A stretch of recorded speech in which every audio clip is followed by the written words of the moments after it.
সব তীর্থ বারবার, গঙ্গাসাগর একবার। সকাল সকাল কিন্তু প্রচুর পুণ্যার্থীরা চলে এসেছেন এই সাগর পাড়ের এই স্নানঘাটে স্নান করতে। ডালা 50 আছে, 100 আছে, 150 আছে, যেরকম যে নিতে পারে। আচ্ছা,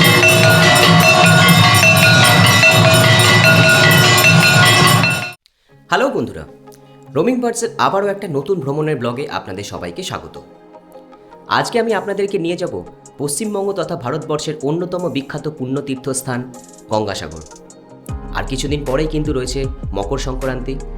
সেই দিনে কিন্তু এই গঙ্গাসাগরের লাখো লাখো পুণ্যার্থীর ভিড়ে তিল ধারণের জায়গা থাকবে না।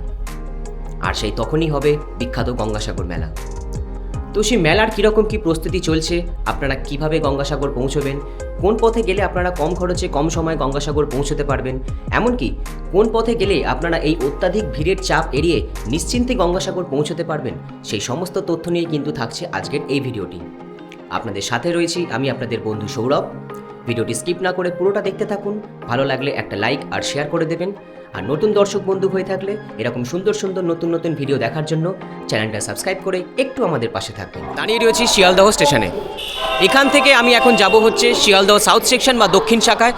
তারপর সেখান থেকে সকাল 7টা 25-এ ডায়মন্ড হারবার লোকাল ধরে আমি যাব হচ্ছে ডায়মন্ড হারবার। স্বভাবতই এটা শুনলে আপনাদের মনে প্রশ্ন জাগতে পারে যে আমি গঙ্গাসাগর যাওয়ার জন্য কেন ডায়মন্ড হারবার হয়ে যাচ্ছি। দেখুন, বছরের অন্য কোনো সময় যদি যেতে হয় গঙ্গাসাগর, সেক্ষেত্রে কিন্তু সবচেয়ে কমন এবং পপুলার রুট হলো শিয়ালদহ সাউথ সেকশন থেকে নামখানা লোকাল ধরে প্রথমে নামতে হবে কাকদ্বীপ স্টেশন, তারপর সেখান থেকে টোটোতে করে পৌঁছতে হবে লট নাম্বার 8 যে ফেরিঘাট, তারপর সেখান থেকে কিন্তু ভেসেলে করে নদী পার হয়ে পৌঁছানো যাবে হচ্ছে গঙ্গাসাগরে কচুবেড়িয়া ঘাটে। আর কচুবেড়িয়া ঘাট থেকে তো ম্যাজিক রয়েছে, অটো রয়েছে, বাস রয়েছে, যে কোনো কিছু ধরে আপনারা সরাসরি পৌঁছে দিতে পারবেন হচ্ছে কপিল মুনির আশ্রম বা মন্দিরে। কিন্তু এই সময় যেহেতু এটা হলো বছরের একদম শেষ শীতকালীন বেড়ানোর মরশুম, তাই এই সময় কিন্তু প্রচুর পর্যটকদের ভিড় রয়েছে আর অত্যাধিক পরিমাণে কিন্তু তীর্থযাত্রীদেরও ভিড় রয়েছে। তাই এই অতিরিক্ত ভিড়ের চাপ এড়িয়ে যদি আপনারা নিশ্চিন্তে গঙ্গাসাগর পৌঁছতে চান, তাহলে আপনারা ডায়মন্ড হারবার থেকে কিভাবে যাবেন সেটাই কিন্তু আমি আগে ভিডিওতে আপনাদেরকে দেখাবো। তো চলুন এখন আগে ভেতরে ঢোকা যাক। বন্ধুরা, উঠে পড়েছি এখন ডায়মন্ড হারবার লোকালে। শিয়ালদা সাউথ সেকশনের 19 নম্বর প্ল্যাটফর্মে কিন্তু এই ডায়মন্ড হারবার লোকাল দাঁড়িয়ে রয়েছে। এটা ছাড়ার টাইম হচ্ছে সকাল 7:50। এর আগে সকাল 7:25 আরেকটি ডায়মন্ড হারবার লোকাল ছিল, কিন্তু আমরা সেই ট্রেনটি মিস করে গেছি। সেটি ছিল গ্যালোপিং। সেটা ধরলে আরও ভালো হতো, মানে আমরা 7:25 উঠলে 9টার মধ্যে পৌঁছে যেতাম, কিন্তু কিছু করার নেই, ওটা আমাদের মিস হয়ে গেছে। তাই এখন সকাল 7:50 যে ডায়মন্ড হারবার লোকাল রয়েছে সেটা ধরে কিন্তু আমরা এখন পৌঁছবো হচ্ছে ডায়মন্ড হারবারে। পৌঁছানোর টাইম হচ্ছে সকাল 9:30। তো আজকে রোমিং বার্ডসের তরফ থেকে আমি একা যাচ্ছি, কিন্তু আমার সাথে এই যে যাচ্ছে এক্সপ্লোরার বিধানের তরফ থেকে বিধানদা। কেমন লাগছে বলো? খুবই, কিন্তু একটু আপসেট। 7:25 গ্যালোপিনটা ধরতে পারলাম না। যাই হোক, আর কিছু করার নেই, আমাদেরই ভুল হয়ে গেছে। আমাদের একটু ভুলের জন্য আজকেই মিসটা। বন্ধুরা, ছেড়ে দিল আমাদের ট্রেন। আমরা এখন চলেছি ডায়মন্ড হারবারের উদ্দেশ্যে। তারপর সেখান থেকে আমরা যাব হচ্ছে পবিত্র তীর্থস্থান গঙ্গাসাগরে।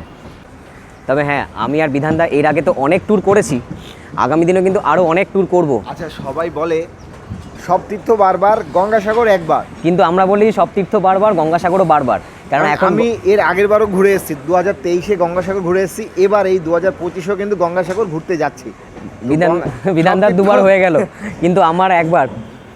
দেখা যাক কীরকম এক্সপিরিয়েন্স হয়। যাই এক্সপিরিয়েন্স হোক না কেন, সব কিছুই কিন্তু আপনাদের সাথে শেয়ার করব।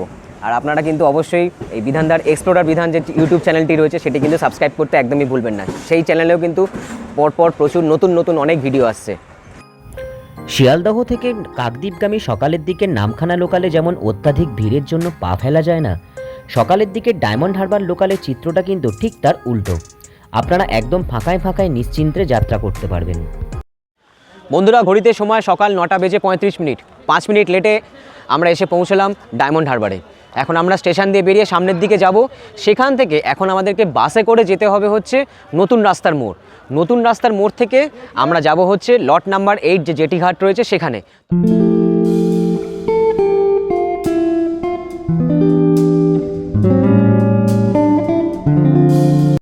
বন্ধুরা, আমরা ডায়মন্ড হারবার থেকে বাসে করে এখন নামলাম এসে এই নতুন রাস্তার মোড়। আসতে সময় লাগলো 1 ঘন্টা 5-10 মিনিট। ভাড়া নিল মাথা পিছু 40 টাকা করে। আর ঠিক রাস্তার ওপারেই রয়েছে টোটো স্ট্যান্ড, ওই যে সামনেই দেখা যাচ্ছে টোটো স্ট্যান্ড। এখন এইখান থেকে টোটো করে আমরা এখন যাব হচ্ছে লট নাম্বার 8 বা লট নাম্বার 8 যে ফেরিঘাট রয়েছে সেখানে।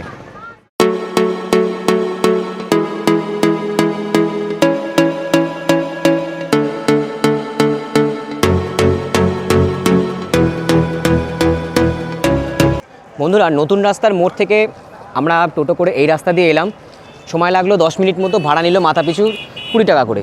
এইখানে টোটো নামিয়ে দিল, আর ঠিক তার উল্টো দিকেই রয়েছে লট নাম্বার 8 জেটিঘাট যাওয়ার রাস্তা। তো চলুন এখন সেদিকে যাওয়া যাক। এইটা হলো লট নাম্বার 8 বা লট নাম্বার 8 জেটিঘাটের গেট নাম্বার 1। আর যদি আপনারা কাকদ্বীপ স্টেশন হয়ে আসেন সেক্ষেত্রেও কিন্তু আপনাদেরকে কাকদ্বীপ স্টেশন থেকে টোটো করে আসতে হবে লট নাম্বার 8 জেটিঘাটে, কিন্তু সেটা হলো জেটিঘাটের 4 নম্বর গেট। এই যে লট নাম্বার 8 গেট নাম্বার 1, এখান থেকে এখন আমরা ভেসেলে করে যাব হচ্ছে নদীর ওপারে কচুবেড়িয়া ঘাটে। এইখান দিয়ে কিন্তু নদী পার হতে ভেসেলের সময় বেশ কিছুটা কম লাগে, কিন্তু কাকদ্বীপ হয়ে এলে আপনাদেরকে আসতে হবে হচ্ছে লট নাম্বার 8-এর 4 নম্বর গেটে। সেখান দিয়ে কিন্তু নদী পেরোতে বেশ কিছুটা সময় বেশি লাগবে।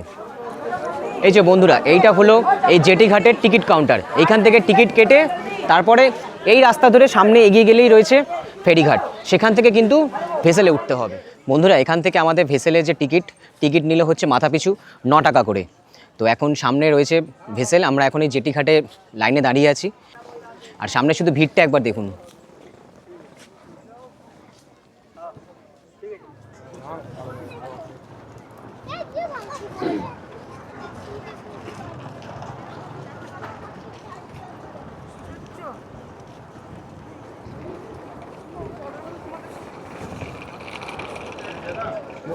বন্ধুরা, এই হলো আমাদের ভেসেল। এখন এই ভেসেলে করেই কিন্তু আমরা যাব হচ্ছে কচুবেড়িয়া ফেরিঘাটে। অলরেডি কিন্তু প্রচুর লোক বসে পড়েছে, জানি না সিট পাবো কি না। এই ভেসেল কিন্তু বিশাল বড়, প্রচুর লোক একসঙ্গে কিন্তু যেতে পারবে। আবার দেখুন এখানে কিন্তু আবার বাইক রাখা রয়েছে, অর্থাৎ বাইক নিয়েও যাওয়া যাবে, ব্যাপারই আলাদা। চেষ্টা করছি যদি কোনো ফাঁকা জায়গা পাওয়া যায় সেখানে একটু যদি বসার সিট পাওয়া যায় দেখি। ট্রেন পথ ছাড়া আপনারা জলপথেও গঙ্গাসাগর পৌঁছতে পারেন। বাবুঘাটের মিলেনিয়াম জেটিঘাট থেকে সকাল 7:30টার সময় ক্রুজ ছাড়ে, সেই ক্রুজে করেও আপনারা সরাসরি পৌঁছে যেতে পারেন গঙ্গাসাগরের কচুবেড়িয়া ফেরিঘাটে।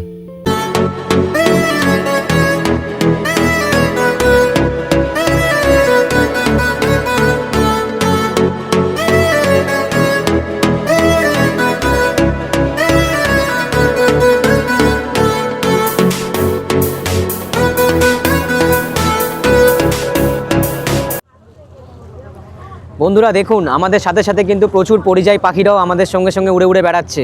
দারুণ দৃশ্য, মানে ভেসেলের সঙ্গে সঙ্গেই কিন্তু পাখিগুলি সব চলেছে। কি সুন্দর লাগছে শুধু একবার দেখুন।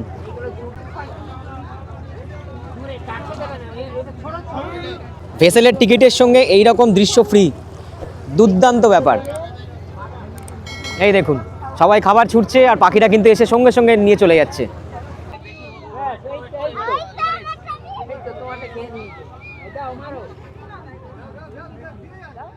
বন্ধুরা, 12:10-এ আমাদের ভেসেল ছেড়েছিল হচ্ছে লট নাম্বার 8 জেটিঘাট থেকে। এখন ঘড়িতে সময় 12:45। 35 মিনিট পর কিন্তু আমরা এসে পৌঁছলাম গঙ্গাসাগরের কচুবেড়িয়া ফেরিঘাটে। দেখুন সবাই কিন্তু নামতে ব্যস্ত, প্রচুর ভিড় রয়েছে। ধীরে ধীরে আমরা এখন ভেসেল থেকে নেমে সামনের দিকে এগিয়ে যাব। দেখুন এই দিক দিয়ে আমরা বেরোচ্ছি, আর এই পাশ দিয়ে কিন্তু সব লোকে দাঁড়িয়ে রয়েছে, তারা কিন্তু সব ভেসেলে যাচ্ছে। এটা হলো কচুবেড়িয়া ঘাট। সামনে কিন্তু বিশাল ভিড়, দেখতেই পাচ্ছেন মেলা উপলক্ষে কিন্তু সব প্রস্তুতি চলছে। এইটা হলো কচুবেড়িয়া ফেরিঘাটের যাওয়ার যে রাস্তা। আমরা এখান দিয়ে এখন এই গেটটা দিয়ে বেরিয়ে এলাম। বেরিয়েছে দেখুন এখানে রাস্তার ডান দিকে কিন্তু পরপর প্রচুর সব খাবারের দোকান রয়েছে। আসলে ভোরবেলা বেরোতে গেলে কিন্তু খাওয়া হয় না, তাই এখানে এসে আপনারা সব ব্রেকফাস্ট করে নিতে পারেন। আমরাও কিন্তু এখন কিছু খাওয়া দাওয়া এখানে সেরে নেবো। সেরে ওই সামনের দিকে আমরা যাব। সামনের দিকে এগোলে কিন্তু রয়েছে অটো স্ট্যান্ড, তারপর রয়েছে বাস স্ট্যান্ড, এছাড়া রয়েছে ম্যাজিক গাড়ি স্ট্যান্ড। এখানে কিন্তু লাইন দিয়ে পরপর সব প্রচুর গাড়ি দাঁড়িয়ে রয়েছে। আপনারা চাইলে এখান থেকে কিন্তু গাড়ি রিজার্ভ করে আপনারা যেতে পারেন, সেক্ষেত্রে কিন্তু ভাড়া অনেকটাই বেশি পড়বে। আর আমরা এখন সামনের দিকে এগিয়ে যাচ্ছি, সেখানে কিন্তু রয়েছে অটো স্ট্যান্ড, ম্যাজিক গাড়ি স্ট্যান্ড। সেখান থেকে অটো বা ম্যাজিক করে যদি আপনারা শেয়ারে যেতে চান সেক্ষেত্রে কিন্তু ভাড়া পড়বে মাথাপিছু 50 টাকা করে। আরও কিছুটা সামনে এগিয়ে গেলে রয়েছে বাস স্ট্যান্ড। যদি আপনারা বাসে করে যেতে চান সেক্ষেত্রে কিন্তু ভাড়া পড়বে মাথাপিছু 40 টাকা করে। এই কচুবেড়িয়া ঘাট থেকে কপিলমুনির আশ্রম যেতে সময় লাগবে 1 ঘন্টার মতো, কারণ দূরত্ব হচ্ছে 30 কিলোমিটার। তো আপনারা চাইলে কিন্তু শেয়ারও যেতে পারেন, আবার রিজার্ভ করেও যেতে পারেন, এবার সেটা আপনাদের ব্যক্তিগত ব্যাপার। বন্ধুরা, আমরা এখন ম্যাজিক গাড়িতে উঠে পড়েছি। এখান থেকে কপিলমুনির আশ্রমের যে বাস স্ট্যান্ড রয়েছে সেই অবধি কিন্তু সব টোটো, মানে সেই অবধি কিন্তু সব অটো, ম্যাজিক গাড়ি বা বাস যাবে। এখান থেকে দূরত্ব 30 কিলোমিটার। আমাদের ভাড়া পড়লো মাথাপিছু 50 টাকা করে।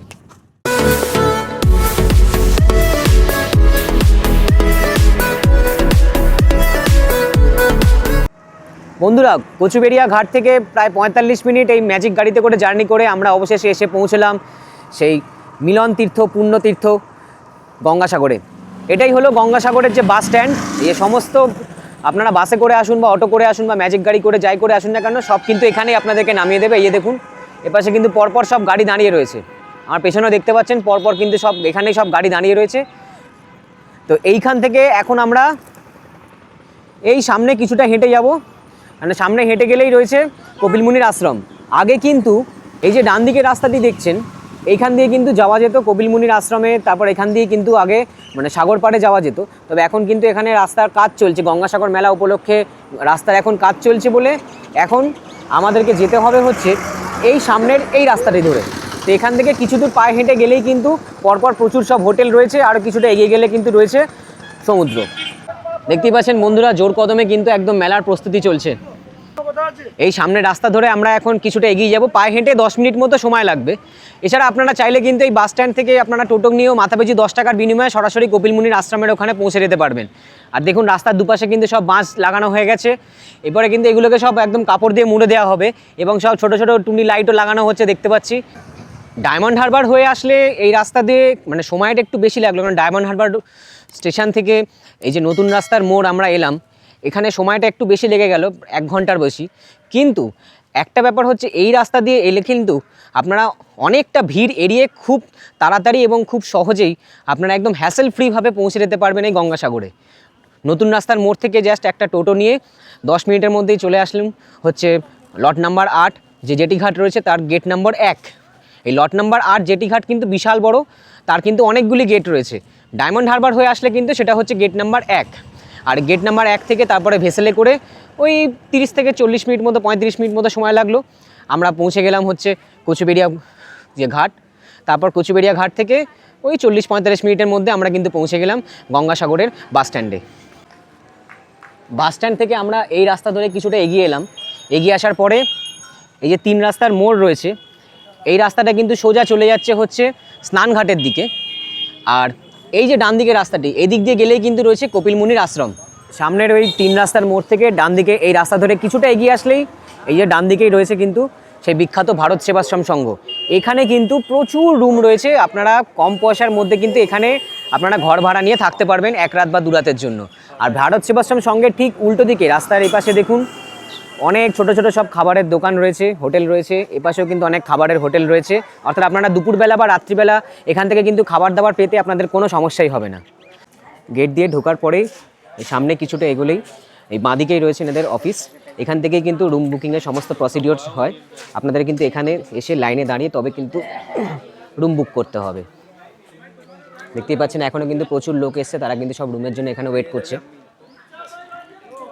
আর এই যে জায়গাটি দেখছেন, রুম হয়ে যাওয়ার পরে কিন্তু এখান থেকে প্রতিটা রুমের সাথে আপনাদেরকে একটি করে বেডশিট এবং 2টি করে কিন্তু কম্বল দেওয়া হবে। এখানে কিন্তু প্রত্যেককে 1 কপি করে আধার কার্ডের জেরক্স কপি নিয়ে আসতে হবে এবং সেটা কিন্তু এখানে জমা করতে হবে, না হলে কিন্তু আপনাদেরকে রুম দেবে না।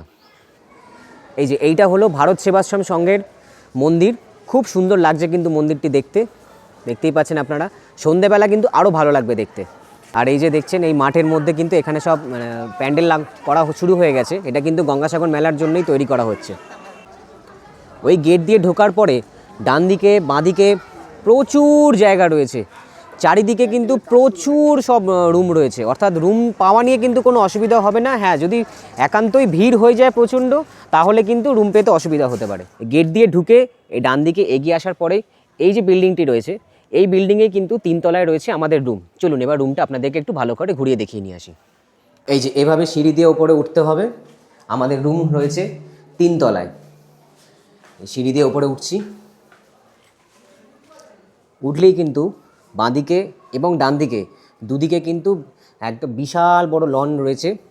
আর একদম ডান দিকে সব পরপর লাইন দিয়ে প্রচুর ঘর রয়েছে, এই যেমন room number 20, room number 20B, ওপাশে রয়েছে 20A, আর আমাদের রুম নাম্বার হচ্ছে 20C, সেটা হলো এই দিকে। তো এই দিকে এখন যাচ্ছি।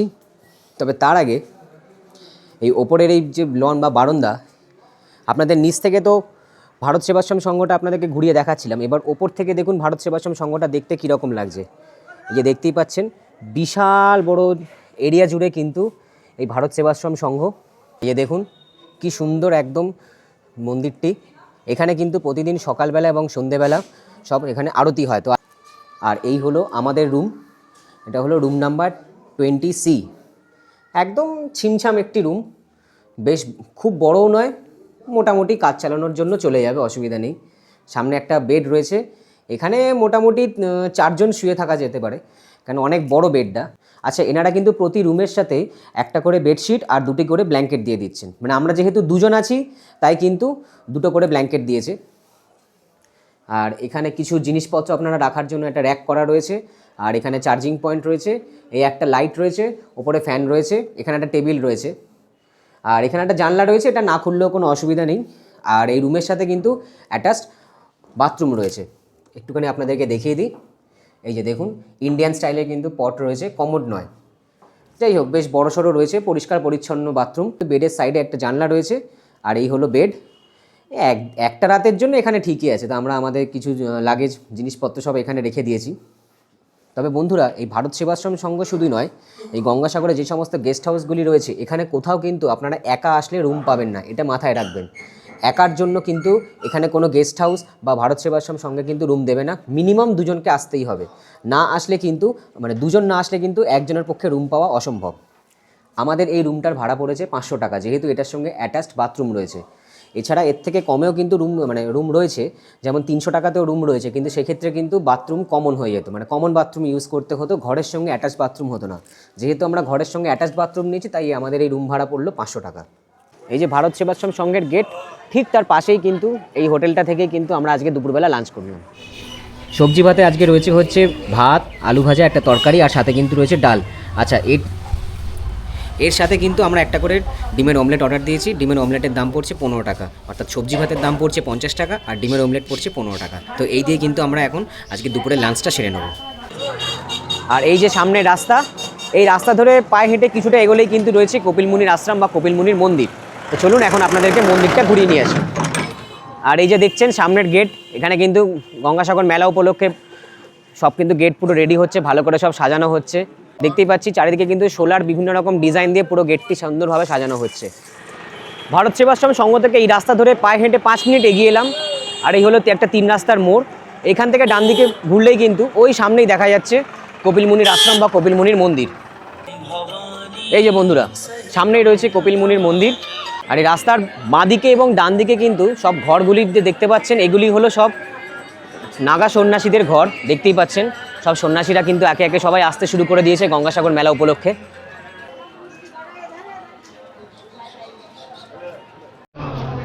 হর হর মহাদেব।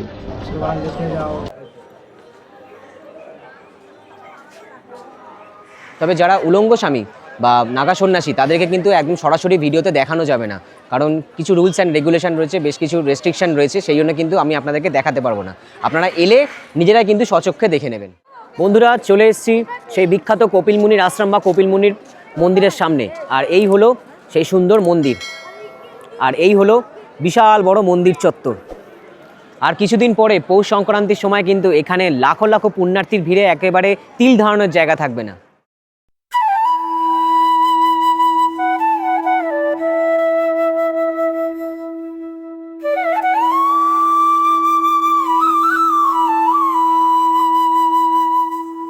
এই যে কপিল মুনির আশ্রম, ঠিক পাশেই কিন্তু রয়েছে পবিত্র কপিল মুনি সরোবর। সেটা আপনাদেরকে একটু ঘুরিয়ে দেখিয়ে নিয়ে আসি, চলুন। এই হলো সেই পবিত্র কপিল মুনি সরোবর। আর সরোবর মানে এই জলাশয়ের ঠিক মাঝখানেই কিন্তু রয়েছে মা গঙ্গার একটি খুব সুন্দর মূর্তি। দেখুন,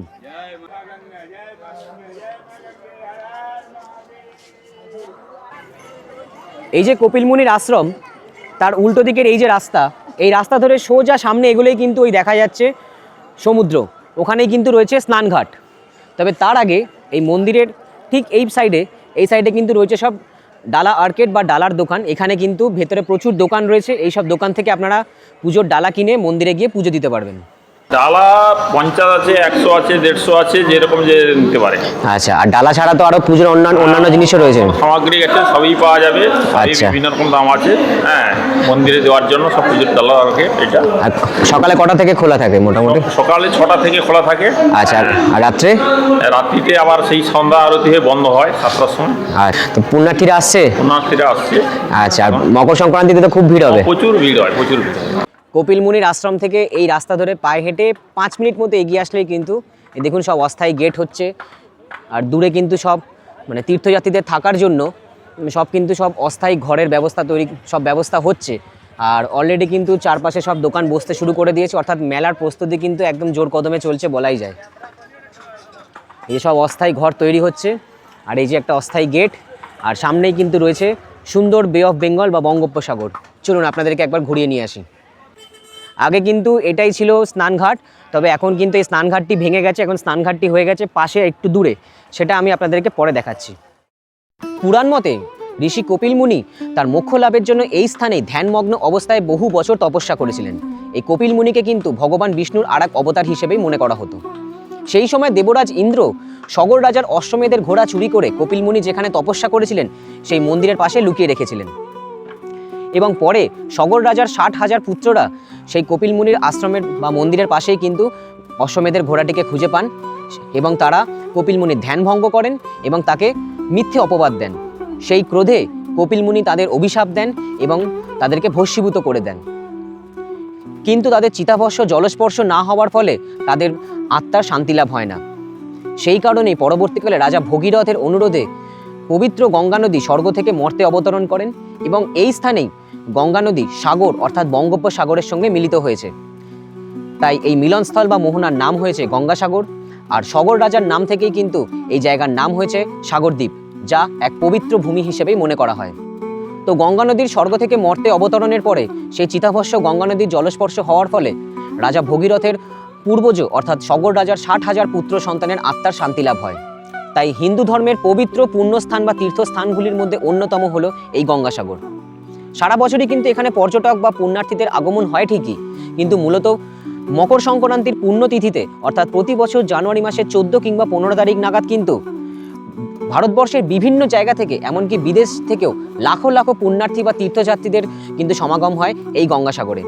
আর সেই সময় কিন্তু এখানে এক বিশাল বড় মেলার আয়োজন করা হয়, যেটি গঙ্গাসাগর মেলা নামেই পরিচিত, যা এক পবিত্র মেলা। কুম্ভ মেলার পরে ভারতবর্ষের দ্বিতীয় বৃহত্তম পুণ্যতীর্থ মেলা হলো এই গঙ্গাসাগর মেলা। তো মকর সংক্রান্তির সেই পুণ্যতিথিতে লাখো লাখো পুণ্যার্থীরা এই সাগর অর্থাৎ বঙ্গোপসাগরের জলে পুণ্য স্নান সেরে ঘন্টার পর ঘন্টা লাইনে দাঁড়িয়ে কপিল মুনির মন্দিরে গিয়ে পুজো দিয়ে পুণ্য লাভ করেন। প্রাচীন কাল থেকেই কিন্তু এই রীতি চলে আসছে, কিন্তু সেই সময় এই তীর্থযাত্রাপথ ছিল বেশ অনেকটাই দীর্ঘ, ভয়ঙ্কর এবং কষ্টকর, যেখানে প্রতি পদে পদে ছিল প্রাকৃতিক দুর্যোগ এবং বিপদের হাতছানি। কিন্তু সেই সমস্ত কিছুকে উপেক্ষা করেও দীর্ঘ যাত্রাপথে ক্লান্তি কষ্ট সহ্য করেও কিন্তু পুণ্যার্থীরা এখানে এসে তীর্থ করতেন।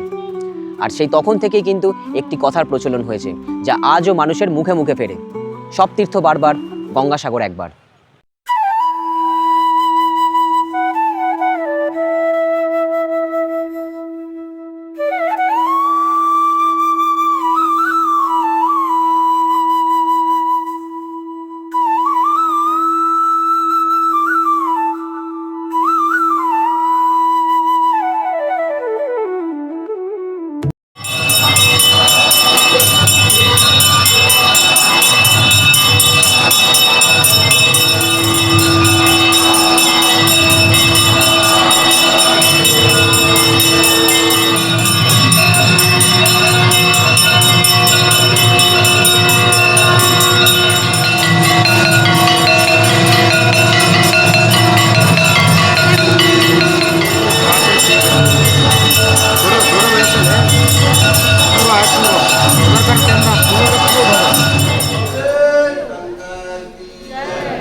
তো বন্ধুরা, আপনাদেরকে কিন্তু দেখালাম এই কপিল মুনির আশ্রম বা কপিল মুনির মন্দিরের এই সুন্দর সন্ধ্যা আরতি। কেমন লাগলো কমেন্ট করে জানাতে ভুলবেন না কিন্তু। আর ভিডিওটা ভালো লাগলে অবশ্যই একটা লাইক আর শেয়ার করে দেবেন। সুপ্রভাত বন্ধুরা, গুড মর্নিং ফ্রম গঙ্গাসাগর। আজকে গঙ্গাসাগর আমাদের দ্বিতীয় অর্থাৎ শেষ দিন। গতকাল আমরা এখানে এসেছি, গতকাল আপনাদেরকে এই গঙ্গাসাগরের স্নানঘাটটা দেখাতে পারিনি, কারণ কপিল মুনির মন্দিরের উল্টো দিকে রাস্তা ধরে গেলে যে স্নানঘাটটি ছিল সেটি কিন্তু এখন ভেঙে গেছে। এখন কিন্তু পাশে আরেকটি নতুন স্নানঘাট হয়েছে, সেইটা আজকে আপনাদেরকে ঘুরিয়ে দেখাবো। চলুন। এই যে ভারত সেবাশ্রম সংঘের যে গেট, এইদিকে গেলে হচ্ছে কপিল মুনির মন্দির বা আশ্রম। আর কালকে যখন আমরা এসেছিলাম, কালকে আমরা এই সাইড দিয়ে এসেছিলাম, ওই যে সামনে 3 রাস্তার মোড়, বাঁদিকে গেলে হচ্ছে গঙ্গাসাগরের বাস স্ট্যান্ড, আর ডান দিক দিয়ে কিছুটা এগোতে হবে, প্রায় পায়ে হেঁটে 10 থেকে 12 মিনিট মতো সময় লাগবে। সেই দিক দিয়ে গেলে কিন্তু রয়েছে এই গঙ্গাসাগরের এখন নতুন স্নানঘাট। অবশ্য আপনারা চাইলে কিন্তু পায়ে হেঁটে না গিয়ে আপনারা টোটো করেও যেতে পারেন। টোটো কিন্তু মাথা পিছু 15 টাকা করে নেবে, আপনাদেরকে একবারে স্নানঘাট অবধি পৌঁছে দেবে। এই যে বন্ধুরা চলে এসেছি স্নানঘাটে। এই দেখুন সব অস্থায়ী ঘর কিন্তু এখানে তৈরি হচ্ছে, প্রচুর বিশাল বড় জায়গা জুড়ে কিন্তু প্রচুর অস্থায়ী ঘর সব তৈরি হচ্ছে গঙ্গাসাগর মেলা উপলক্ষে। আর এই সামনেই হলো এই গঙ্গাসাগরের স্নানঘাট।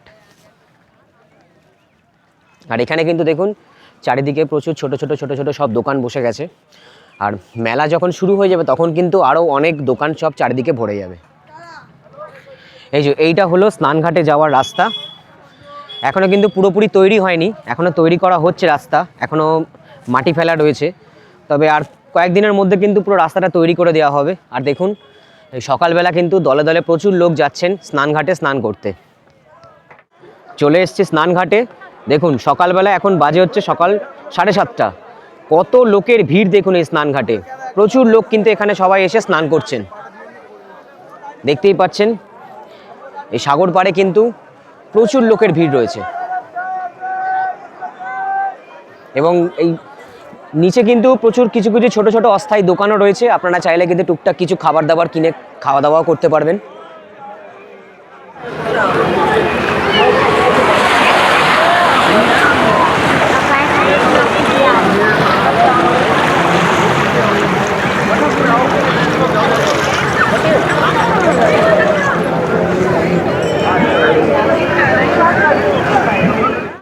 বন্ধুরা এই গঙ্গাসাগরে আসলে কিন্তু ভারত সেবাশ্রম সংঘ ছাড়াও এই রাস্তায় কিন্তু প্রচুর ছোট ছোট গেস্ট হাউস রয়েছে।